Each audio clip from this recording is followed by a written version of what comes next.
राम राम जी सभी को।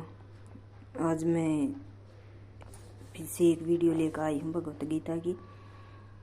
जहाँ से कल हमने ख़त्म करा था पढ़ाना, आज वहीं से शुरू करेंगे भाई। देखो यहाँ पर आगे है, हम पढ़ते पढ़ते प्लीज़ हर रोज़ देखा करो और शेयर करा करो वीडियो ना। ये सुनो, इसी प्रकार शरीर का कोई एक अंग पूरे शरीर के साथ सहयोग करता है।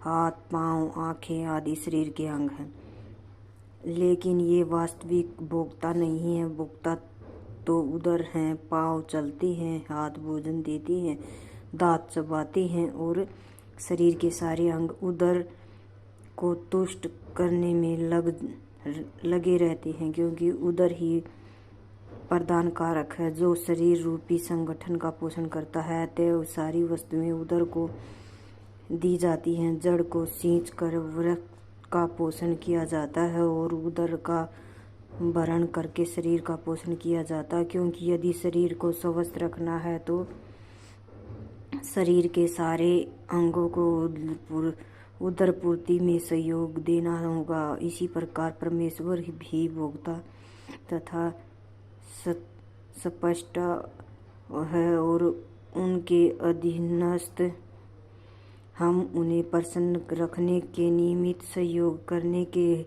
लिए हैं। इस सहयोग से हमें लाभ पहुंचता है, ठीक वैसे ही जैसे उदर द्वारा गृहीत भोजन से शरीर के सारे अंगों को लाभ पहुंचता है। यदि हाथ की उंगलियां यह सोचे कि वे उदर को भोजन न देकर स्वयं ग्रहण कर लें तो उन्हें निराश होना पड़ेगा। सर्जन तथा भोग के केंद्र बिंदु परमेश्वर हैं और सारे जीव उनके सहयोगी हैं। सहयोग के कारण ही वे भोग करते हैं। यह संबंध स्वामी तथा दास जैसा है। यदि स्वामी तुष्ट रहता है तो दास भी तुष्ट रहता है। इसी प्रकार परमेश्वर को तुष्ट रखना चाहिए। यद्यपि जीवों में भी स्पष्टता बनने का भौतिक जगत का भोग करने की प्रवृत्ति होती है, क्योंकि इस दर्श जगत के स्पष्टता परमेश्वर में ये प्रवृत्तियां हैं।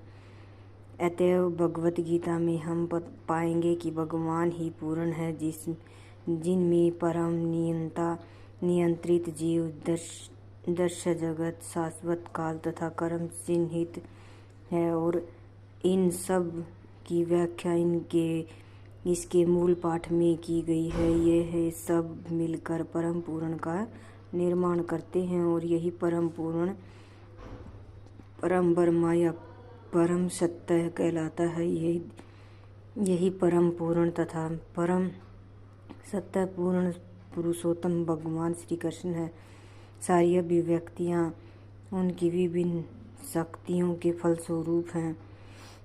वे ही पूर्ण हैं। भगवत गीता में यह भी बताया गया है कि ब्रह्मा भी पूर्ण परम पुरुष के अधीन है।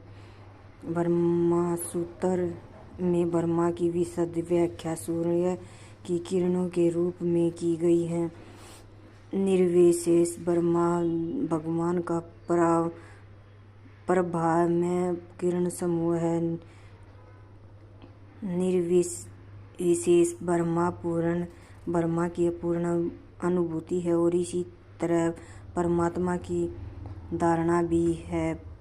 15वें अध्याय में यह देखा जाएगा कि भगवान पुरुषोत्तम निर्विशेष ब्रह्मा तथा परमात्मा की आंशिक अनुभूति से बढ़कर भगवान को सच्चिदानंद विग्रह कहा जाता है। ब्रह्मा संहिता का शुभारंभ इसी प्रकार से होता है। ईश्वर परम कृष्ण सच्चिदानंद विग्रह अनादिरादिर गोविंद सर्व कारण कारणम गोविंद या कृष्ण सभी कारणों के कारण हैं।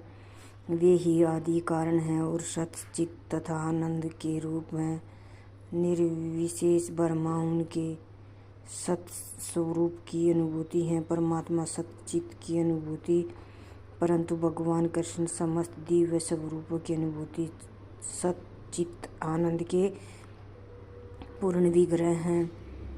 अल्पज्ञी लोग परम सत्य को निर्विशेष मानते हैं, लेकिन वे दिव्य पुरुष और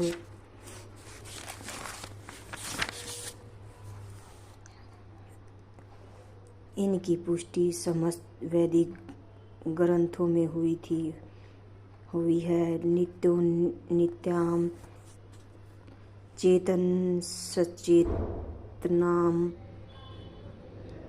जिस प्रकार हम सभी जीव और हम सब की अपनी अपनी व्यष्टि सत्ता, उसी प्रकार परम सत्य भी अनंत व्यक्ति है और भगवान की अनुमति उनके पूर्ण स्वरूप में समस्त दिव्य लक्षणों की ही अनुभूति है। यह पूर्णता रूप विहीन नहीं है। यह यदि वह निराकार है तो किसी अन्य वस्तु से घट कर तो वह पूर्ण नहीं हो सकता। जो पूर्ण है उसे हमारे लिए अनुभवज्ञ तथा अनुबातित हर वस्तुओं से युक्त होना चाहिए,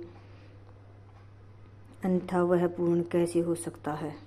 पूर्ण भगवान में अपार शक्तियाँ हैं। कृष्ण किस प्रकार अपनी विभिन्न शक्तियों द्वारा कार्यशील है, इसकी भी व्याख्या भगवत गीता में हुई है। यह दृश्य जगत या जिस जगत में हम रह रहे हैं, हम भी स्वयं में पूर्ण हैं, क्योंकि जिन 24 तत्वों से यह नश्वर ब्रह्मांड निर्मित है, वे सांख्य दर्शन के अनुसार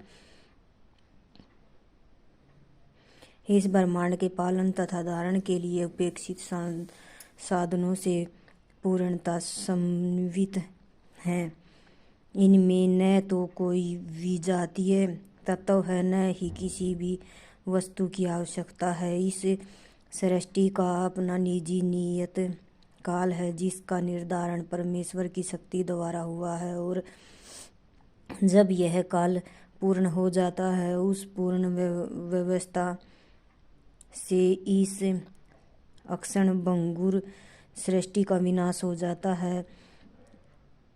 अक्षुद्र जीवों के लिए यह सुविधा प्राप्त है कि पूर्ण की अनुभूति करे, सभी प्रकार की अपूर्णताओं का अनुभव, पूर्ण विषय ज्ञान की अपूर्णता अनुभूति करे, सभी प्रकार की अपूर्णताओं का अनुभव पूर्ण विषय ज्ञान की पूर्णता के कारण है। इस प्रकार भगवत गीता में वैदिक विद्या का पूर्ण ज्ञान पाया जाता है। सारा वैदिक ज्ञान अमोघ है और सारे हिंदू इस ज्ञान को पूर्ण तथा अमोघ मानते हैं। उदाहरणार्थ, गोबर पशुमल है और स्मृति या वैदिक आदेश के अनुसार यदि कोई पशुमल का स्पर्श करता है तो उसे शुद्ध होने के लिए स्नान करना पड़ता है, लेकिन वैदिक शास्त्रों में गोबर को पवित्र करने वाला माना गया है। इसे विरोधाभास कहा जा सकता है, लेकिन यह मानना है कि क्योंकि यह वैदिक आदेश है और इसमें संदेह भी नहीं कि इसे स्वीकार करने पर किसी प्रकार की त्रुटि नहीं होगी। अब तो आधुनिक विज्ञान द्वारा यह सिद्ध किया जा चुका है कि गाय के गोबर में समस्त जीवाणुनाशक गुण पाए जाते हैं। अतएव वैदिक ज्ञान पूर्ण है, क्योंकि यह समस्त संशयों एवं त्रुटियों से परे है, और भगवत गीता समस्त वैदिक ज्ञान का सार है। वैदिक ज्ञान शोध का विषय नहीं, हमारा शोध कार्य अपूर्ण है, क्योंकि हम अपूर्ण इंद्रियों के द्वारा शोध करते हैं। हमें पहले से चले आ रहे पूर्ण ज्ञान का परंपरा द्वारा स्वीकार करना चाहिए। जैसा कि भगवत गीता में कहा गया है, हमें ज्ञान को उपयुक्त स्रोत से, परंपरा से ग्रहण करना होता है। तो जो परम गुरु साक्षात भगवान से प्रारंभ होती है और शिष्यों गुरुओं की यह परंपरा आगे बढ़ती जाती है। छात्र के रूप में अर्जुन भगवान कृष्ण के शिक्षा ग्रहण करता है और उनका विरोध किए बिना वह कृष्ण की सारी बातें स्वीकार कर लेता है। किसी को भगवत गीता के एक अंश को स्वीकार करने और दूसरे अंश को अस्वीकार करने की अनुमति नहीं दी जाती। हमें भगवत गीता को किसी प्रकार की टीका टिप्पणी बिना घटाए बढ़ाए तथा विषय वस्तु में बिना किसी मनोकल्पना के स्वीकार करना चाहिए। राम राम जी सभी को। इस वीडियो में इतना ही, आज थोड़ा लेट हो गए थे इस मारे इतनी वीडियो। कल फिर मिलेंगे नई वीडियो के साथ। प्लीज़ चैनल को लाइक शेयर और सब्सक्राइब ज़रूर करना और कमेंट कर बताना वीडियो कैसी लगी।